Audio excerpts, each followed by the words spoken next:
મહામનાનો અર્થ છે આનંદ વિભોર થઈ ગયા છે. શું કરવું છે નંદ મહારાજને સમજ નથી આવતું. લાલાનો જન્મ થયો છે કારણ કે બધે જ સમાચાર ફેલાઈ ગયા વાયુ વેગે, નંદ ઘેર આનંદ ભયો, નંદ ઘેર આનંદ ભયો, નંદ ઘેર આનંદ ભયો. તો નંદ મહારાજને થયું કે હું કરું શું? એના અચાનક બહુ ખુશ થાય માણસ તો, પણ તોય થોડીક પોતાની મર્યાદા જાળવી અને નંદ મહારાજે વેદજ્ઞ બ્રાહ્મણોને બોલાવ્યા. સ્વસ્તિ વાચન ઇત્યાદિ જે કાંઈ વિધિ વિધાનો છે. જો નંદ મહારાજ આમ છે તો પ્રેમી ભક્ત ભગવાનના, ભગવાનને વિશેષ રૂપથી પ્રેમ કરે છે. પણ છતાં નંદ મહારાજને થયું કે થોડીક ઔપચારિક વિધિઓ પણ પૂરી કરી લેવી જોઈએ. તો પિતૃઓની પૂજા કરી, દેવતાઓની પૂજા કરી,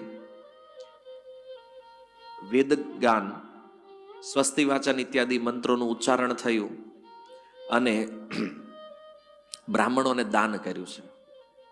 કારણ કે ગર્ભ શુદ્ધિ દાન દ્વારા થાય છે.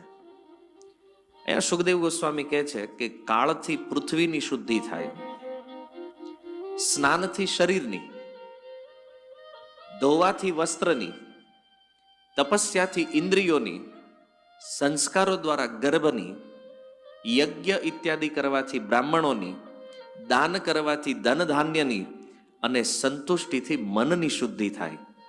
પણ આત્માની શુદ્ધિ તો આત્મજ્ઞાનથી થાય છે. તો આ રીતે